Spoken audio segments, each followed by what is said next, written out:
ይህ ዓለም እንደ ጭምብል ነው ይላል፣ እንደ ቲያትር ነው ይላል። ዋናው ገጸ ባህሪ እዚህ ያለ እንዳይመስላችሁ ወገኖቼ። ውሻ ይከበው የነበረው ይህ አልዓዛር አሁን ምን ከበቡት? መላእክት። ወገኖቼ በዚህ ዘመን በበሽታ፣ በዚህ ዘመን በመናፍስት ትግል፣ በዚህ ምድር ላይ በብዙ ጤና ማጣት እየኖራችሁ መድኃኒት እየወሰዳችሁ ሆስፒታል እየተመላለሳችሁ ሊሆን ይችላል። ግን አንድ መጽናኛ አለ። እንደዚሁ እንደታመማችሁ አያበቃ። እንደዚሁ መርፌ እንደተወጋችሁ አይቀጥልም። እንደዚሁ አጋንንት እንደተጫወቱባችሁ አይቀጥልም። እንደዚሁ እንደተንከራተታችሁ አትቀጥሉ። እንደዚህ አልዓዛር እኮ አስታማሚ እንኳን የለውም። አስታማሚዎቹ ውሾች እኮ ነበሩ። ግን እንደዚህ አይቀጥልም። ስለ ባለጸጋው ግን ሲናገር ባለጸጋው ሞተ ተቀበረ ብቻ ብሎ ያበቃል። በስመ አብ ወወልድ ወመንፈስ ቅዱስ አሐዱ አምላክ አሜን። ርዕሴ የአልዓዛር ጊዜ የሚል ይሆናል። በዚህ በሉቃስ ወንጌል ምዕራፍ 16 ላይ ጌታችን በምሳሌ ያስተማረው ትምህርት አለ። ሁለት ሰዎች ነበሩ። አንደኛው በምድር ላይ እጅግ እየተመቸው በተድላ ደስታ የሚኖር ሰው ነበረ። አንደኛው ደግሞ ሊነገር በማይችል ድህነት፣ እጅግ በበዛ ጤና ማጣት፣ ደግሞም በሰው ሁሉ መተው የገጠመው አልዓዛር የሚባል ሰው ነበር። መጽሐፍ ቅዱሱ እንዲህ ይላል ስለ ባለጸጋው ሲናገር፣ ባለጸጋው ሞተ ተቀበረ ይላል። ስለ አልዓዛር ግን ሲናገር እንዲህ ይላል፣ አልዓዛርም ሞተ መላእክትም ወደ አብርሃም እቅፍ ወሰዱት ይላል። ምዕመናን፣ ምናልባት በጣም ካልደከማችሁ፣ ፀሐዩን ብዙ ካልጎዳችሁ እስኪ ደግሜ ላንብብላችሁና አንዲት ጥያቄ ልጠይቃችሁ። እጅግ የተመቸው ባለጸጋ ምድር ላይ ደልቶት የኖረ ሰው ነበረ። ደግሞ እዛው አብሮት የሚኖር እጅግ የተጣለ ፍጹም ድሃ የሆነ ተመልካች ያጣ አልዓዛር የሚባል ነበር እና መጽሐፍ ቅዱስ እንዲህ ይላል፣ አልዓዛርም ሞተ መላእክትም ወደ አብርሃም እቅፍ ወሰዱት ይላል። ስለ ባለጸጋው ግን ሲናገር ባለጸጋው ሞተ ተቀበረ ብቻ ብሎ ያበቃል። እስኪ አሁን አንድ ቀላል ጥያቄ ልጠይቃችሁ። አሁን ካነበብኩላችሁ እንደ አልዓዛር ብትሆኑ ይሻላችኋል ወይስ እንደ ባለጸጋው? ምን አላችሁ? የምራችሁን የነገራችሁ? ፀሐዩ ጎርቷችሁ አይደለም ማለት ለመገላገል ብላችሁ አይደለም ማለት እንደ አልዓዛር ወይስ እንደ ባለጸጋው? አልዓዛር እኮ እጅግ በጣም በድህነት ነው የኖረው እዚህ ምድር ላይ እና በጣም በድህነት እንደ አልዓዛር መኖር ይሻላችኋል እያላችሁ ነው። ወንዶቹ ላስብበት ያሉ ይመስላል። ልድገመው ወይስ ልቶ ይገባችኋል? እንደ አልዓዛር ወይስ እንደ ባለጸጋው? ድሃ ሆናችሁ ወይ መስማማታችሁን ንገሩኝ እንጂ። ቆይ አንቺ ለብቻ በኋላ ታናግረኛለሽ። ምን ወጣኝ ስላልሰማችኝ ነው። እሷ ይኸውላችሁ ባለጸጋው ሞተ ተቀበረ ይላል አይደል? አልዓዛር ደግሞ ሞተ፣ መላእክትም ወዴት ወሰዱት? ስለዚህ እንደ አልዓዛር ይሻላል ወይስ እንደ ባለጸጋው ነው የኔ ጥያቄ። ተስማምታችሁ አይደላችሁ? ለምንድን ነው ግን እንደ አልዓዛር ያላችሁት? ሞተ፣ መላእክትን ወደ አብርሃም እቅፍ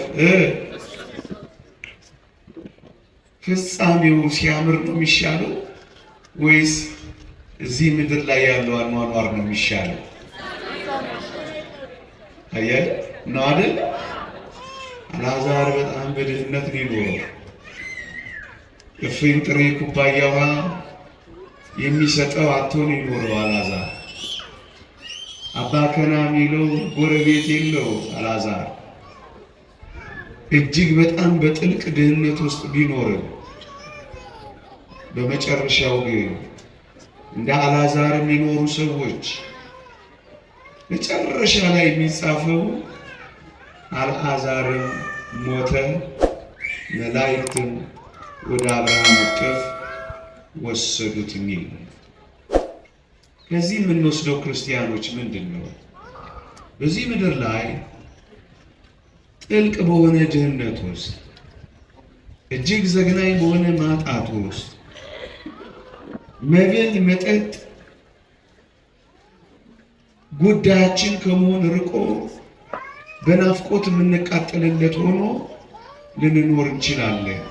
እጅግ በጣም ድሃ ሆነ ወገኖቼ። ይሄ ግን ፍጻሜው አይደለም። የአልዓዛር ፍጻሜ ድሃ ብቻ ሆኖ ቢያበቃ ኖሮ እውነት ነው አልዓዛር ያሳዝን ነበረ። ምዕመናን አደራችሁ፣ እግዚአብሔር የሚነግረን ይሄ ምድር ላይ ያለው አኗኗራችን ጅማሬ ነው። በዚህ በጅማሬው ያገኘ እጅግ ፈንድቆ እግዚአብሔርን እንዳይረሳው፣ ያጣ ተስፋ ቆርጦ እግዚአብሔርን እንዳይተው አደራችሁ። ይሄ ምድር ፍጻሜ አይደለም። ለዚህ ነው ብዙም የማንመሰጥበት የማንደነቅበት። ለዚህ ነው ብዙም ተስፋ የማንቆርጥበት። ፍጻሜያቸውን ተመልከቱ። ባለጸጋው እጅግ በተድላና በደስታ ነው የኖረው፣ ግን ፍጻሜውን እዩ። ሞተ፣ ተቀበረ ብቻ ነው የሚለው። እግዚአብሔር ከሌለን እንደዚህ ነው የምንኖረው። እና የጠየኳችሁን ጥያቄ እንዳትረሱት። እንደ አልዓዛር ወይስ እንደ ባለጠጋው ስላችሁ ግድ የለም ፍጻሜያችን ይመር እንጂ አልዓዛርንም ብንሆን ችግር የለም ያላችሁ ወይ አይደለም? ተስማምተናል። ስለዚህ በየትኛውም አይነት የማጣት የመቸገር የመጉደል ሕይወት ውስጥ ብትሆኑ ፍጻሜያችሁን እንዳትረሱ። ፍጻሜያችሁ እንደ አልዓዛር በምስጋና፣ እንደ አልዓዛር በትዕግስት፣ እንደ አልዓዛር እግዚአብሔርን በማክበር፣ እንደ አልዓዛር ከኖራችሁ ፍጻሜያችሁ ለሱ ነው የሚሆነው። ስለዚህ ማጣታችሁን አትጥሉት። ምናልባት ያጣችሁ ካላችሁ በብዙ ስራ ማጣት፣ በብዙ መስተጓጎል፣ ብዙ ነገር የጎደለባችሁ ካለ አንድ ነገር በማሰብ መጽናናት አለብን። ግድ የለም ፍጻሜ ይህ አይደለም። እዩ አልዓዛር ድሃ ብቻ አልነበረም የነበረው በሞቴ። እስኪ ደግሜ ልጠይቃችሁ፣ እንደ አልዓዛር ብትሆኑ ይሻላችኋል ወይስ እንደ ባለጸጋው? ምን አላችሁ? አልዓዛር እኮ በጣም በሽተኛ ነበር። በቁስል የተመታ ሰው እኮ ነበር አልዓዛር። እንደው ቁስሉን ውሾች ሲልሱለት በጣም ደስ የሚለው ሰው ነበር እኮ አልዓዛር። እና እንደ አልዓዛር ብትሆኑ ይሻላችኋል? ምን ነው ዝም አላችሁ? አንዴ ነግረንሃል፣ በቃ አትጨቅጭቀን አስመሰላችሁት እኮ። እኔ እኮ ማረጋገጥ የምፈልገው ነገር ስላለ ነው። እዩ በአስደናቂ በሽታዎች ውስጥ፣ በጥዝጣዜዎች ውስጥ፣ በስቃዮች ውስጥ፣ በደዌ ውስጥ፣ በመናፍስት ትግል ውስጥ ልንኖር እንችላለን። ግን እንዳትረሱ ፍጻሜያችን አልዓዛር እንደዚህ ነው የኖረው። ግን መጨረሻው እንዲህ ነው የሚለው። ምንድን ነው የሚለው? አልዓዛርን ሞተ፣ መላእክትም ወደ አብርሃም እቅፍ። ወገኖቼ ውሻ ይከበው የነበረው ይህ አልዓዛር አሁን ምን ከበቡት? መላእክት። ወገኖቼ በዚህ ዘመን በበሽታ፣ በዚህ ዘመን በመናፍስት ትግል፣ በዚህ ምድር ላይ በብዙ ጤና ማጣት እየኖራችሁ መድኃኒት እየወሰዳችሁ ሆስፒታል እየተመላለሳችሁ ሊሆን ይችላል። ግን አንድ መጽናኛ አለ። እንደዚሁ እንደታመማችሁ አያበቃ። እንደዚሁ መርፌ እንደተወጋችሁ አይቀጥልም። እንደዚሁ አጋንንት እንደተጫወቱባችሁ አይቀጥልም። እንደዚሁ እንደተንከራተታችሁ አትቀጥሉ። እንደዚህ አልዓዛር እኮ አስታማሚ እንኳን የለውም። አስታማሚዎቹ ውሾች እኮ ነበሩ። ግን እንደዚህ አይቀጥልም። ይኸውላችሁ ክርስትና ልዩ የሚያደርጋት ፍጻሜዋ ነው ወገኖች። በጅማሬዋ ይህ ጅማሬ እንደውም ቅዱስ ዮሐንስ አፈወርቅ ይህ ዓለም እንደ ጭምብል ነው ይላል፣ እንደ ቲያትር ነው ይላል። ዋናው ገጸ ባህሪ እዚህ ያለ እንዳይመስላችሁ። ዋናው ይሄ መስሎት ነው የሰው ልጅ ምስኪን እየሆነ ያለው። ዋናው ይሄ አይደለም። መጨረሻው ይሄ አይደለም። መጨረሻችን እንደዚህ ቢሆንማ እንደ ኦርቶዶክሳውያን ምስኪን ማን ይኖር ነበር? ቅዱስ ጳውሎስ ክርስቶስን በዚች ዓለም ብቻ ያመነውና ያመለክነው ብንሆን አለ ከሁሉ ይልቅ ምስኪኖች እኛ ነበርን ይላል። እኛ ነበር ሰርቀን ዘርፈን መክበር እየቻል ንጹህ የሆን ምስኪኖች ነን። ብዙ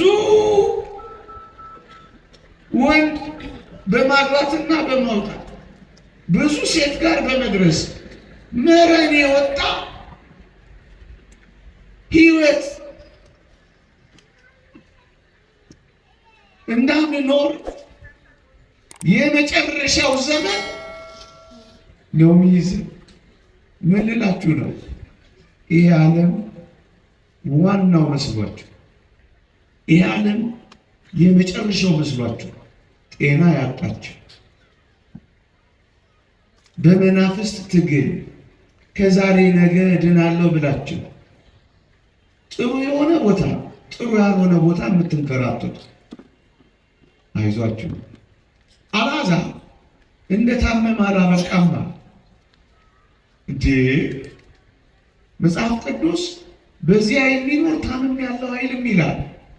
ቁስሎቹ አበቁ፣ በሽታው አበቃ፣ ደዌያት ራቁ፣ የከበቡት ውሾችም የሉ፣ ቁስልም በቃ የለም። እንደ ታመምን አንቀጥልም፣ እንደ ቆሰልን አንቀጥልም። ይሄ ምንኛ ያጽናናል ወገኖች። ለዚህ እኮ ነው ምንም እንኳን እዚህ ምድር ላይ በበሽታዎች በብዙ መጠቃቶች ውስጥ ብንኖርም ክርስቲያኖች ፍጻሜው ይሄ ስለማይሆን እንጽናናለን። እንደዚህ አበቃማ፣ እንደዚህ አይጨርስማ። ለዚህ እኮ ነው መጀመሪያ ስጠይቃችሁ ታስታውሳላችሁ፣ አልዓዛርን ሞተ፣ መላእክትም ወደ አብርሃም እቅፍ ወሰዱት፣ አበቃ። ይህ ምንኛ ያጽናናል ምዕመናን። ከድህነት ጋር ደዌ ያለበት ወዳጆች እዚህ ውስጥ ምናልባት ያላችሁ አብዛኞቻችን ድህነትን ደዌም የለብንም ወይ አምቡሞ ሊኖርብን የሚችለው። ይሄ ሰው ግን የድህነትን የደዌም ማከማቻ ሆኖ ፍጻሜውን ግን እንዴት እንዳማረ ተመልከቱ።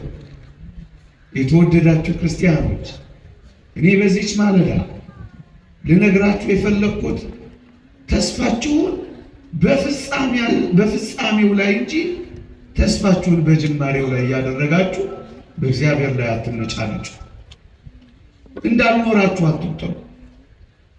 በጣም ወር በመማስና በመከፋት እንዲያና እንዲህ አትበሉ። እዚህ ያለውን ኑሮ ለማሳመር ስትሉ ከአጋንንት ጋር አትወዳጁ፣ ጠንቋይ ቤት አትሄዱ፣ መተተኞች ጋር የሄዳችሁ ካላችሁ ንስሐ ግቡ። ሀብት የጥቂት ጊዜ ነው፣ ንብረትም የጥቂት ጊዜ ነው። በአንዳንዶች ላይ ክፋት የሰራችሁ፣ የሌሎችን ሀብት የወሰዳችሁ፣ የሌሎችን ንብረት በግፍ የነጠቃችሁ፣ ይሄ ጅማሬ ነው፣ ፍጻሜ አይደለም። ስለ ፍጻሜያችን ተዘጋጁ። አልዓዛርን ተመልከቱ፣ ሞተ፣ መላእክትም ወደ አብርሃም እቅፍ ወሰዱት፣ ፍጻሜው እሱ። ጅማሬ ታናሽ ቢሆንም ፍጻሜ እጅግ ይበዛል ይላል እግዚአብሔር ቃል። ጅማሬያችሁ ጤና በማጣት፣ ጅማሬያችሁ ሀብት በማጣት፣ ጅማሬያችሁ የልሂድ በማለት በመንከራተት ሊሆን ይችላል። የኔና የእናንተ ተስፋ በዚህ ምድር ላይ መቼም ሆኖ አያውቅም። ስለዚህ ክርስቲያኖች ስለ ተስፋችን አልዓዛር በሽታ ሀብት ማጣት ብቻ አይደለም፣ ሰው እንኳን የሌለው ሰው ነው፣ አስታማሚ የሌለው። ይሄ ደግሞ ምን ያክል ጎጂ ነው ወገኖቼ። ብዙ ሰዎች ሀብት ኖሯቸው ሁነኛ ሰው ስለሌላቸው ኑሮ ባዶ ሰው እንዴት ያለ ፍቱን መድኃኒት መሰላችሁ! የምትተነፍሱበት ሰው እግዚአብሔር ከሰጣችሁ እግዚአብሔርን አመስግኑት። ሰው የለውም ይህ ሰው። በሰው ምትክ ውሻ ነው የከበበው ይህን ሰው። አሁን ከዚህ መካከል ውሻ የከበበው ሰው አለ? የለም። ግን ይሁት ይሄ ሰው እንዲህ ባለ መራራ ህይወት ውስጥ እንኳን ቢኖር ምዕመና ተንከባካቢ ማጣት፣ አስታዋሽ ማጣት በጣም ከባድና የሚጎዳ ነው። ግን አልዓዛርን ተመልከቱት። በዚህ ሁሉ ጉድለት ውስጥ ፍጻሜው እንዴት እንዳማረ ተመልከቱት። ሰው ስለሌላችሁ እግዚአብሔርን እንዳታባርሩት። ሰው ስለካዳችሁ እግዚአብሔርን እንዳትክዱት። ቤተሰብ ጀርባ ስለሰጣችሁ አምላካችሁን እግዚአብሔርን ጀርባ እንዳትሰጡት። የሰው ዘመን ስለተቀየረባችሁ የእናንተንም የመንፈሳዊ ሕይወት ዘመን አትቀይሩት። እንኳን ሰው እግዚአብሔር ያሳያችሁ፣ ውሻ እንኳን ተንከባካቢ ሲሆን አያል ውሾችን ለማባረር አቅም እንኳን የሌለው ሰው ሆኗል። ይህ ሰው እንዴት በቁስል ያውም አጭር ጊዜ እንዳልሆነ ያስታውቃል። ብዙ ዘመን የቆየው ችግራችሁ የተራዘመባችሁ አይዟችሁ። በተራዘመው የችግር መጠን ልክ እግዚአብሔር ብዙ የጸጋ መጠን ይሰጣችኋል። የችግራችሁን ስንዝር እየለካ እግዚአብሔር የበረከትና የጸጋ ዘመን ያረዝምላችኋል። ያን መነኩሴ ያላያችሁትም 18 ማይል እየሄደ ውሃ እየቀዳ ነበር የሚኖረው እና አንድ ቀን በጣም ደከመው፣ ተነጫነጨ። እኔ ምን 18 ማይል እየሄዱ ውሃ እየቀዳው አንከራተተኝ፣ እኔ እጄ እንደው ባቴን ቤቴን እዛ ውሃው ዳር ተክላለሁ እያለ ሲነጫነጭ አንድ የእግዚአብሔር መልአክ አየ። ምን ሲያደርግ? የሰውየውን የእግር ስንዝር እየለካ አየ። በያው እግዚአብሔር ስም ይዣለሁ። ምን እያደረክ ነው አለው። የምትሄድበትን ስንዝር እየለካው ጸጋ ሰጥ ዘንድ እግዚአብሔር ልኮኝ ነው አለው። እዚህ ፀሐይ ስትንቀጠቀጡ እግዚአብሔር የሚረሳ ይመስላችኋል? እንኳን እግዚአብሔር እኛ እንኳን ተሳቀናል። እኛ ጥላ ላይ እናንተ ፀሐይ ላይ ከኛ እግዚአብሔር ጨካኝ ሆኖ ይመስላችኋል? እንደውም እኛ ጨካኝ ነን። ካልሰማችሁን ብለን የሆነ እንኳን ማስቆማችሁ እግዚአብሔር ይህን ፀሐይ ይቆጥረዋል። ያንን እሳት ያቀርቅልሃል። እግዚአብሔር ጥቂቷን ነገር እንኳን ዋጋ የሚሰጥ አምላክ መሆኑን ረስተዋል። ይኸው አልዓዛር እዚህ ምድር ላይ ግፍ፣ እዚህ ምድር ላይ የአጋንንት ውጊያ፣ እዚህ ምድር ላይ ስቃይ ስንቀበል በምስጋና በአኮቴት በትዕግስት ካለፍነው የምንኖርበትን ኑሮ በጸጋ ከተቀበልነው ፍጻሜያችን ያምራል። እንዴት? አልዓዛር ሞታ፣ መላእክትም ወደ አብርሃም እቅፍ ወሰዱት። ውሻ አይከብህማ፣ መላእክት ይተኩልሃላ።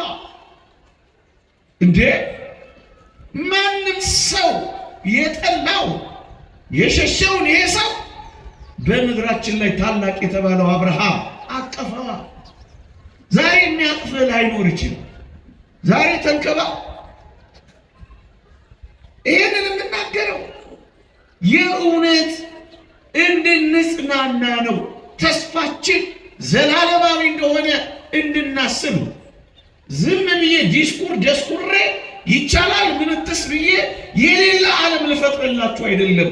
የተወደደ መድኃኒታችን ኢየሱስ ክርስቶስ የተናገረውን የማይታበል ቃል ነው የምነግራችሁ። ውሸት አይደለም፣ እውነት ነው። ሐሰት አይደለም፣ የታመነ ነው። ምስክሩ ራሱ ነው። እዚህ የተተውክ ከሆንክ አትታገል፣ በፍጹም አትታገል። የሚያቅፍህ አብርሃም እዚያ አልዓዛር እንደሱ ነው። ለዚህ ነው እንደ አልዓዛር ወይስ እንደ ነዌ ስላችሁ እናንተም ብልጦች ናችሁ፣ እናንተም ብልጦች ናችሁ። እንደ አልዓዛር ያላችሁት እናንተ ናችሁ። ነገሬን ልጠቅልለው። የአልዓዛር ጊዜ ይመጣል። እመኑ፣ የክርስቲያኖች ጊዜ ይመጣል። መከራ የተቀበሉ ሰዎች ጊዜ ይመጣል። የተተዉ ሰዎች ጊዜ ይመጣል። የተረሱ ሰዎች ጊዜ ይመጣል። አጋንንት መናፍስት የተጋደሏቸው፣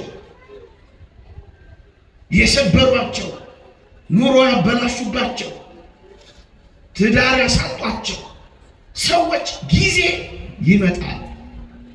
የአልዓዛር ጊዜ የሚጀምረው በሰማይ ወይ በምድር ወይ በሰማይ። የአልዓዛር ግን በሰማይ ነው የጀመረው። በሰማይ ሕይወታችን ለዘላለም ረፍት የሚገባ ከሆነ የተወደዳችሁ ክርስቲያኖች ከዚህ የበለጠ ምን ጸጋ ነው? ይህ እኮ ጥቂት ነው። ያኛው እኮ የማይቆጠር ነው። ይህ እኮ አጭር ነው። ያኛው እኮ ዘመን የሌለው ዘመናት የማይቆጠሩለት። ይህ እኮ ጥቂት ነው። ያኛው እኮ የማይለካ ወሰን የሌለው ነው። ምዕመናን አልዓዛርን ተመልከቱት፣ በጣምም አድንቁት። ከውጊያ ወደ ድል ተሸጋገረ። አሁን ውጊያ ላይ ያላችሁ ምዕመናን ትኖራላችሁ። ጭንቅ ያላችሁ ጸልያችሁ እየተጋደላችሁ ያላችሁ ትኖራላችሁ። የምትጠጉበት ጥግ የምትጠለሉበት ዋሻ ያጣችሁ፣ ይሄ ውጊያ ነው። አትጥሉት እና ላንዋጋ ነው እዚህ ምድር ላይ የመጣ ነው።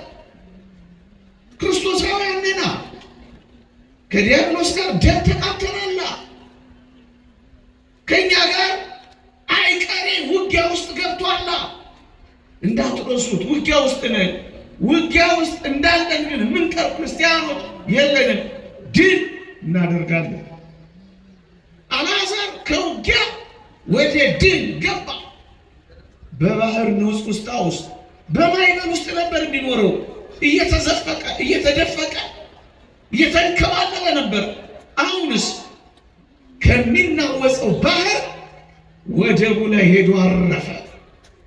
ወደብ አለኝ። ታንኳይቱ የምታርፍበት ታንኳይቱ ቤተክርስቲያን ናት። አሁን ልትሰበር ቀርባ ሊሆን ይችላል። ስታዩት እውነት ነው ትመስላለች። በደንብ ለተመለከታት ቤተክርስቲያን ልብ ትሰብራለች። መጽሐፍ ቅዱስ ላይ ልትሰበር ቀርባ ነበር ይላል። አይዟችሁ አትሰበር እንዴ! ክርስቶስ የመርከቧ ባለቤት ሆኖ ማን ወንድ ነው የሚሰብራት?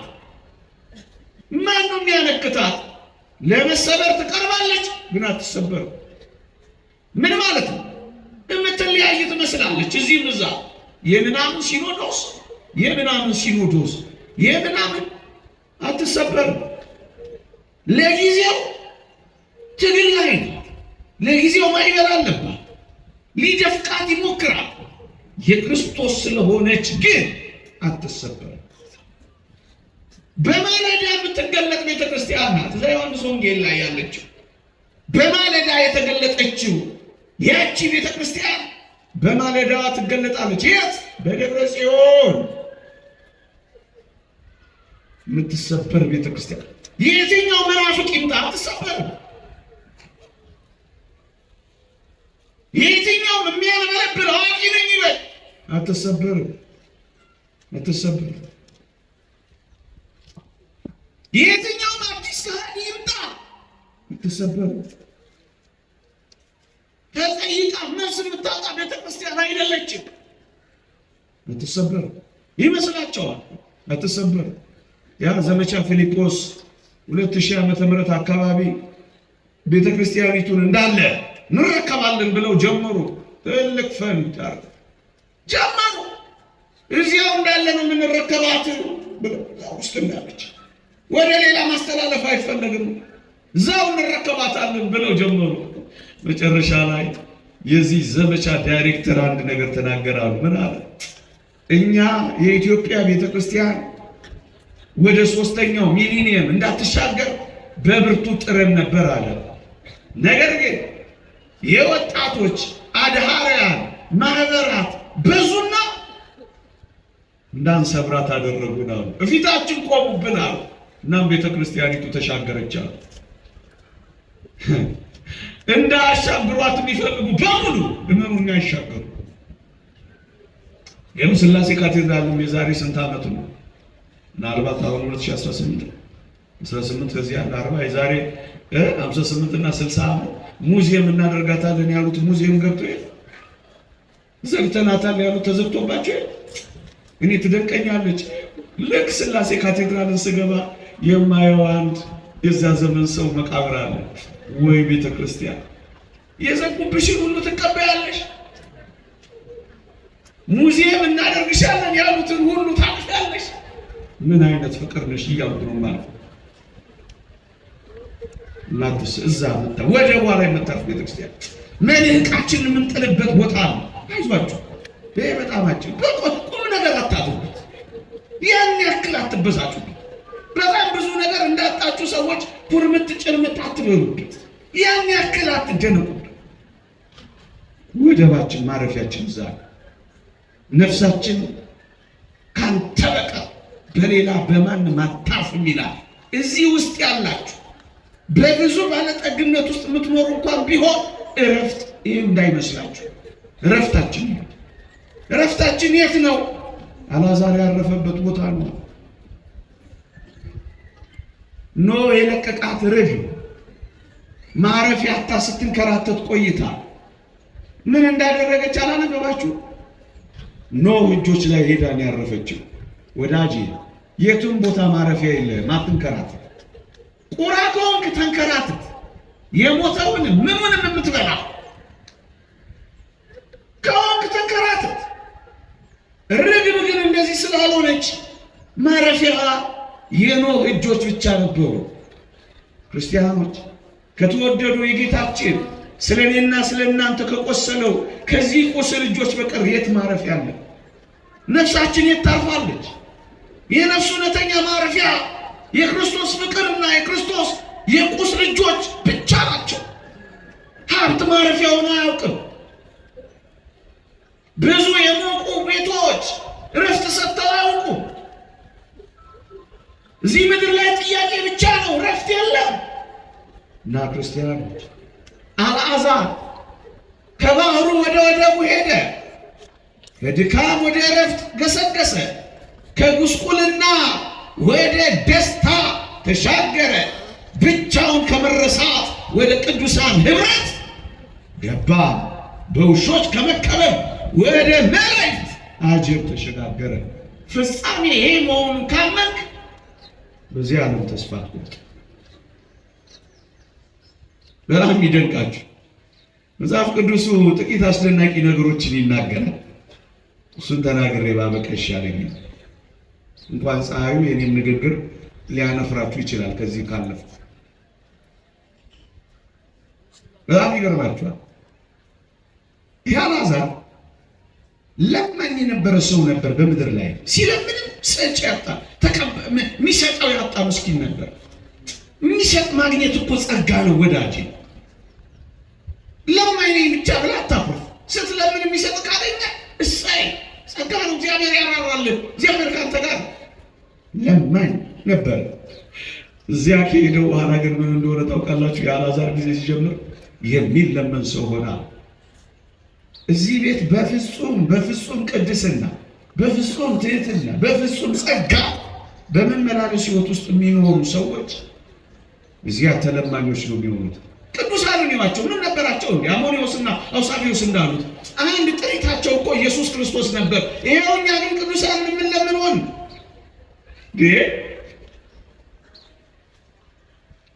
እኛ እኮ የቄሳርን መቃብር ፍለጋ አይደለም እኮ የምንዞረው።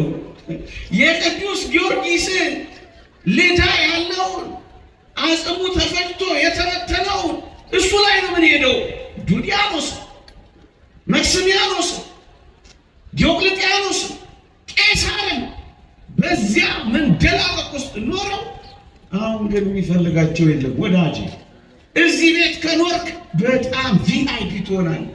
ልድገመው፣ ቪቪአይፒ እንደው የምንሱ ቪአይፒ አልዓዛር ቬሪ ኢምፖርታንት ፐርሰን ሆና ቪአይፒ ማለት ለሷ ምን አለው? ባለጸጋው ያ ሞተ ተቀበረ ያልኳችሁ ባለጸጋ አልዓዛር ጣቱን ውሃ ስነክቶ ምላሴን ያበርድልኝ ዘንድ ስደድልኝ የሚፈለግ ሰው ሆና። እዚህ ጨዋ ከሆናችሁ ትፈለጋላችሁ። እዚህ ንጹህ ከሆናችሁ ትፈልጋላችሁ። እዚህ ቅዱስ ከሆናችሁ እዚህ ዘመን ላይ ለምን አልተፈለኩም ብላችሁ እንዳይከፋችሁ የመፈለግ ጊዜ ይመጣል። አልዓዛር በጣም አስፈላጊ የሚሆንበት ቀን አለ። እሱን ጠብቁ። በጣም ተፈላጊ ለማኙ ተለማኝ ሆኖ ይገለበጣል። የዚህ ዓለም ጉዳይ መገለበጡ አይቀርም። እኔ ስላልኩት አይደለም፣ የእግዚአብሔር ቃል ይሄን ተናግሯል። ይገለበጣል። ለዚህ ነው እኛ ተስፋ ወዳጆች መጽሐፍ ቅዱሱ አልዓዛር ብሎ ስም ሲጠራ ባለጸጋው ግን ስሙኤል በሞቴ ስሙኤል አንብቡት። ሉቃስ ምዕራፍ 13 አንብቡት። ባለጸጋው ሞተ ተቀበረ ይላል። ስለ አልዓዛር ግን ሲናገር አልዓዛር ሞተ በላይት ወደ አብርሃም ምን ስም ያስፈልገዋል? እንደውም አንድ ሊቅ ምን ይላል? እግዚአብሔር ስሙን ተጸይፎታል ይላል። ሰው ሲጠራችሁ አቤት ኩራታችሁ! አንዳንዶቻችሁ እዚህ ዓለም ላይ ድሃ ቀና ብላችሁ ማታዩ መስኮታችሁን የምትዘጉ እግዚአብሔር በኋላ የሚዘጋችሁ ትፈልጋላችሁ። እዩቴን ሰው ስሙን እግዚአብሔር ተጸየፈው። እግዚአብሔር ቢጠራ አይሻልህም እንዴ? የእግዚአብሔር መዝገብ ላይ ስሙ ቢፈለግ የለም? እግዚአብሔር መዝገብ ላይ ስም እንዲጻፍ ዛሬ እዚህ ተጻፍ። ዛሬ ከተጻፍ በዘላለም ሕይወት መዝገብ ስም ይጻፋል። አልዓዛር እነሱ ነው የሆነው። አልዓዛር ብሎ ጠራው፣ ያኛውን ተጸየፉ። ሰው ሁሉ ከሚከተልህ ሰው ሁሉ ስምህን የሚያነሳው እዚህ ዓለም ላይ ዝነኛ ሆነ ከምትኖር በሰማይ ዝና ቢጀምር ይሻላል ወዳጅ። ምክሬ ይሄ ነው። የአልዓዛር ዝና እዚያ ጀመረ፣ ስሙ ተጠራ። ያው እግዚአብሔር ፎርብስ መጽሔት ስምን ቢጠራው ባይጠራው ምን አገባ? ከፎርብስ መጽሔት በላይ የእግዚአብሔር መዝገብ አይበልጥ? የአልዓዛር የዝነኝነት ጊዜ ይጀምራል። ሕይወት ማለት ነው። ይሄ ደግሞ የሚገኘው ጅማሬውን ታግሶ ፍጻሜው ሲያምር ነው። ይሄ ጅማሬ ነው። ይሄ ገና መነሻ ነው። ይሄ ጭንብል ነው። ይሄ ዋናው አይደለም። ዋናው ግን መምጣቱ አይቀርም። ደረቱን ነፍቶ የነበረው እዩኝ እዩኝ ይል የነበረው ያ ባለጸጋ አፈረ። አልዓዛርን ቀና ብሎ ሊያየው አልቻለም። ምን እንዳለ ታውቃላችሁ? አልዓዛርን ነው እኮ የሚያውቀው። በቅርበት እፊቱ ወድቆ የነበረው አልዓዛር ነው። ጎረቤት ነበሩ፣ ግን አንድ ቀንም አይቶት አያውቅም። አሁንስ አልዓዛርን ከሩቅ አየው። አይኖች ሁሉ ወደ አንተ የሚመጡበት ጊዜ ይኖራል። ታገስ። ዛሬ ለምን አልሆነም ብለህ አትተው። ታገስ። ወደ አንተ የሚመጣበት ያው አልዓዛር አይኖች ሁሉ የሚያዩት ሆነ፣ ጆሮች ሁሉ የሚሰሙት ሆነ። ቁስል የነበረው ያ ጣት ተፈላጊ ሆነ። ደረቱን የነፋው ያ ባለጸጋ ግን አሁን አፈረ። አንተ ቀና የምትልበት ሌሎች የሚያፍሩበት ቀን ይመጣል። ዛሬ ኃጢአተኞች ኃጢአት ሰርተው ስለቀናላቸው እንዳትቀና። አንተ ክርስቲያን አመለከት እሰይ ይቀናላቸው። በዚህ ቀን እግዚአብሔር እንዳትል አንተ እግዚአብሔርን እያመሰገንክ ነው። ደጁ ወድቆ ያላየውን ከሩቅ አየው እኮ ነው። ከሩቅ የምትፈልግ በምንድን ነው? በመብራት የምትፈልግ ሰው ትሆናለህ። በመብራት አልዓዛር እንደሱ ነው። በምድር የተናቀው ሰው በሰማይ ነው የከበረው። አውግስጢኖስ የሚባል ሊቅ እንዲህ ብለዋል ስለሱ። እሱን አንብቤ አበቃለሁ። ባለጠግነት በራሱ የሚነቀፍ አይደለም። ቅድመ መምህራችን ግሩም አድርገው እንዳስተማሩት ባለጠግነት በራሱ የሚነቀፍ አይደለም። አብርሃም እጅግ ባለጠጋ ነበር። ነገር ግን ድሃውን አልዓዛርን ከማቀፍ በቅፉ ከማኖር አልከለከለው። ድሃው በባለጸጋው ቅፍ ተቀምጧልና ሁለቱም በጌታ ፊት ባለጸጎች ነበሩና ብሎ ነው የሚደመድመው። እና አልዓዛር ጊዜ ይመጣል። ይሄ በፍጻሜው ነው። ለመጠቅለል ጅማሬያችን ታናሽ ቢሆን ፍጻሜያችን ግን እጅግ ይበዛል። ምክንያቱም እኛ ክርስቲያኖች፣ እኛ ኦርቶዶክሳውያን፣ እኛ ከእግዚአብሔር ጋር ነው። እኛ እግዚአብሔር የምንፈልግ ነው። በትንሽነቱ በዚህ ዓለም ተስፋ እንቆርጠን። እኛ የተስፋችን ፍጻሜ በሰማይ። የአልዓዛር ጊዜ ይቆይ።